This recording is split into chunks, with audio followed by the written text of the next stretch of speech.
தொலைக்காட்சியின் பிரதான செய்திகள். முதலில் தலைப்புச் செய்திகள். செம்மணி மனித புதைகுழியை பார்வையிட ஐரோப்பிய ஒன்றியத்தினருக்கு அனுமதி. மட்டுவில் பன்றித்தலச்சி அம்மன் ஆலயத்தில் தாலிக்கொடி அறுத்த பெண் உட்பட 3 கைது. மின்பாவனையாளர்களுக்கு ஜனாதிபதி அளித்த நிவாரணம். ரூபவாகினி கூட்டுத்தாபனத்தின் முன்னாள் தலைவர்கள் 2 கைது. பாடசாலை மாணவனை வெட்டிய சக மாணவன்.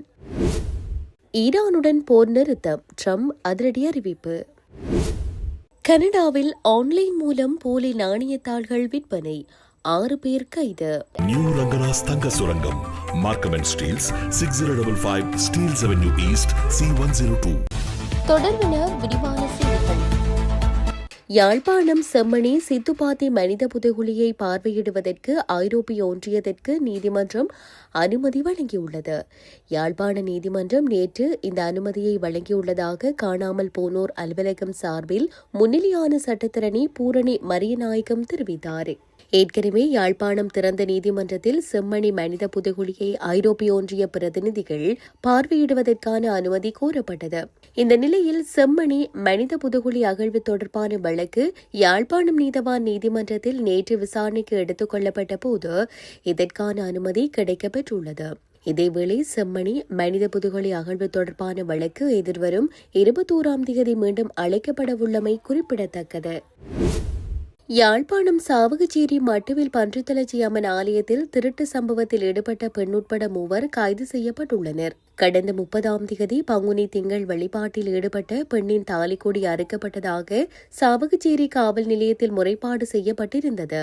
அதற்கமைய சாவகச்சேரி காவல் நிலைய பொறுப்பதிகாரி கோடீஸ்வரனின் வழிகாட்டலில் பெருங்குற்ற பிரிவு பொறுப்பதிகாரி ஜெயரூபன் தலைமையிலான குழுவினர் விசாரணைகளை மேற்கொண்டனர்.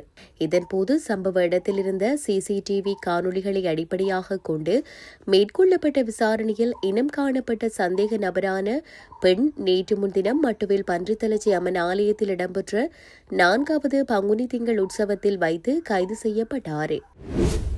90 யூனிட்டுகளுக்கும் குறைவான மின்சார பயன்பாடு கொண்ட நுகர்வோருக்கு நிவாரணம் வழங்குவதற்காக ரூபாய் 15 பில்லியன் ஒதுக்கப்பட்டுள்ளதாக ஜனாதிபதி அன்ருகுமார நேற்று நாடாளுமன்றத்தில் தெரிவித்தார். அரசின் பொருளாதார நிவாரண தொகுப்பை முன்வைத்த போது அவர் இவ்வாறு கூறினார்.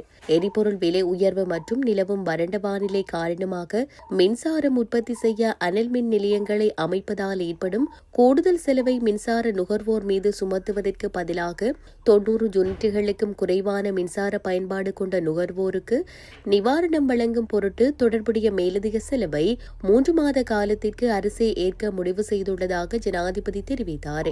அண்மையில் மின்சார கட்டணங்கள் பெருமளவில் அதிகரிக்கப்பட்டமை குறிப்பிடத்தக்கது. ரூபவாகினி கூட்டுத்தாபனத்தின் முன்னாள் தலைவர்கள் 2 கைது செய்யப்பட்டுள்ளனர். அரசாங்கத்திற்கு நிதி இழப்பை ஏற்படுத்திய குற்றச்சாட்டிற்காக ரூபவாகினி கூட்டுத்தாபனத்தின் முன்னாள் தலைவர்களான முசரத் ஹொங்கஹே மற்றும் அதன் முன்னாள் மேலதிக பணிப்பாளர் நாயகம் தேவப்பிரிய அபிசிங் ஆகியோர் லஞ்ச ஊழல் ஒழிப்பு ஆணைக்குழுவினரால் கைது செய்யப்பட்டுள்ளனர். அங்கீகரிக்கப்பட்ட ஊழியர் எண்ணிக்கையை விட மேலதிகமாக பணியாளர்களை இணைத்துக் கொண்டமை மற்றும் அவர்களை அப்போதைய அமைச்சர் கெஹலிய ரம்புக்வெல்லவின் தனிப்பட்ட பணிகளுக்காக பயன்படுத்தியதன் மூலம் அரசாங்கத்திற்கு நட்டத்தை ஏற்படுத்திய குற்றச்சாட்டின் கீழ் இவர்கள் மீது குற்றம் சுமத்தப்பட்டுள்ளதாக தெரிவிக்கப்படுகின்றது. பாடசாலை மாணவன் மற்றொரு மாணவனை காகித வெட்டியால் வெட்டி காயப்படுத்திய சம்பவம் குறித்து விசாரணை தொடங்கப்பட்டுள்ளதாக டன்குட்டுவ காவல்துறை தெரிவித்துள்ளது. இந்த சம்பவம் நேற்று முன்தினம் பிற்பகல் பாடசாலையில் நடந்ததாக கூறப்படுகிறது. காயமடைந்த மாணவனும் சம்பவத்தில் ஈடுபட்ட மற்றொரு மாணவனும் டன்குட்டுவ பகுதியில் உள்ள ஒரு புகழ்பெற்ற பாடசாலையில் ஒரே வகுப்பில் பயில்கின்றனர் என்று தெரிவிக்கப்பட்டது. முதற்கட்ட விசாரணையில் 2 மாணவர்களும் பள்ளியில் அடிக்கடி சண்டையிட்டு வந்ததும் நேற்று முன்தினம் பிற்பகலிலும் அவர்களுக்குள் வாக்குவாதம் ஏற்பட்டதும் தெரிய வந்துள்ளது. அப்போது மாணவர்களில் ஒருவன் மற்றொரு மாணவனின் கையை காகித வெட்டியால் வெட்டி காயப்படுத்தியதாக முதற்கட்ட விசாரணைகளில் தெரிய வந்துள்ளது. வெட்டு காயங்களுக்குள்ளான 16 வயது மாணவன் சிகிச்சைக்காக நீர்கொழும்பு பொது மருத்துவமனையில் அனுமதிக்கப்பட்டுள்ளான். ஈரான் மீது நடத்தப்படவிருந்த மிகப்பெரிய தாக்குதலுக்கு சில மணி நேரங்களுக்கு முன்னதாக அந்த நாட்டுடன் 2 வார கால போர் நிறுத்த ஒப்பந்தத்திற்கு சம்மதம் தெரிவித்துள்ளதாக அமெரிக்க ஜனாதிபதி டொனால்டு ட்ரம்ப் அறிவித்துள்ளார். ஈரானின் ஹார்மோஸ் நீரிணையை உடனடியாகவும் முழுமையாகவும் பாதுகாப்பாகவும் திறக்க வேண்டும் என்ற நிபந்தனையின் அடிப்படையில் இந்த போர் நிறுத்தம் அறிவிக்கப்பட்டுள்ளது. தனது ட்ருத் சோசியல் தடத்தில் இதுகுறித்து பதிவிட்டுள்ள ட்ரம்ப், பாகிஸ்தான் பிரதமர் ஷேபாஸ் ஷெரீப் மற்றும் ஃபீல்ட் மார்ஷல் ஆசிம் முனீர் ஆகியோருடன் நடத்திய ஆலோசனையின் அடிப்படையில் ஈரான் மீதான தாக்குதலை நிறுத்தி வைக்குமாறு அவர்கள் கேட்டுக் கொண்டனர். இதன் காரணமாக ஈரான் ஹார்மோஸ் நீரிணையை திறக்க சம்மதித்தால் அடுத்த 2 வாரங்களுக்கு தாக்குதல்கள் நிறுத்தப்படும். இது ஒரு இருதரப்பு போர் நிறுத்தமாக அமையும் என கூறியுள்ளார். மேலும் ஏற்கனவே ஈரான் தொடர்பான ராணுவ இலக்குகளை அமெரிக்கா எட்டிவிட்டதாக குறிப்பிட்ட ட்ரம்ப், ஈரானிடமிருந்து 10 அம்சங்கள் கொண்ட ஒரு முன்மொழிவு கிடைத்துள்ளதாக தெரிவித்துள்ளார். அதன்படி இது ஒரு நிரந்தர அமைதி ஒப்பந்தத்திற்கு சிறந்த அடிப்படையாக அமையும் என அவர் நம்பிக்கை தெரிவித்துள்ளமை குறிப்பிடத்தக்கது. யாழ்ப்பாணம் அனலைதீவு பகுதியில் நேற்றைய தினம் துருப்பிடித்த நிலையிலான கைக்குண்டும் ஒன்றும் துப்பாக்கி ஒன்றும் மீட்கப்பட்டது. இதுகுறித்து மேலும் தெரிய வருகையில், அனலைதீவு பகுதியில் உள்ள காணி ஒன்றினை அந்த காணியின் உரிமையாளர் நேற்றைய தினம் சுத்தம் செய்துள்ளார். இதன்போது மண்ணில் புதையுண்ட நிலையில் இருந்த குறித்த கைக்குண்டும் துப்பாக்கியும் அவதானிக்கப்பட்டது. இதுகுறித்து ஊர்காவற்றுறை காவல்துறைக்கு தகவல் வழங்கப்பட்டது.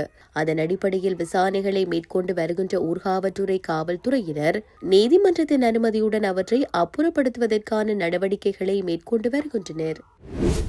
கனடாவின் டொரண்டோ பெரும்பாக பகுதியில் இணையதளம் வழியாக போலி பணத்தை விற்பனை செய்து வந்த கும்பலை சேர்ந்த 6 பேரை ஹால்டன் பிராந்திய காவல்துறையினர் கைது செய்துள்ளனர். அவர்கள் மீது சுமார் 20க்கும் மேற்பட்ட குற்றச்சாட்டுகள் பதிவு செய்யப்பட்டுள்ளன. கடந்த 2025 ஆகஸ்ட் மாதம் இன்ஸ்டாகிராம் பக்கங்கள் வாயிலாக கனேடிய போலி பண விற்பனை விளம்பரப்படுத்தப்படுவதை காவல்துறை கண்டறிந்தது.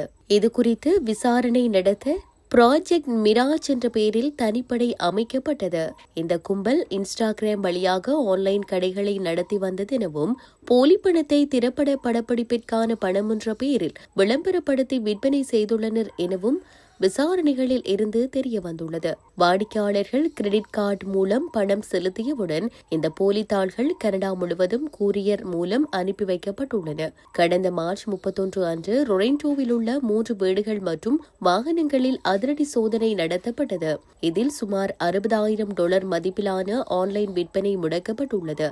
மேலும் $6,500 மதிப்புள்ள 1 அவுன்ஸ் தங்கக்கட்டி, 13 செல்போன்கள் மற்றும் பல மடிக்கணினிகள், போலி பணத்தை பேக்கிங் செய்யும் பொருட்கள் மற்றும் ஆன்லைன் கடைகளின் வணிக அட்டைகள் என்பன மீட்கப்பட்டுள்ளன.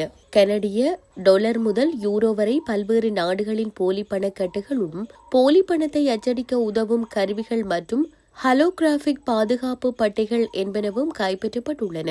சோதனையின் போது பெருமளவிலான போதைப் பொருட்களும் சிக்கின.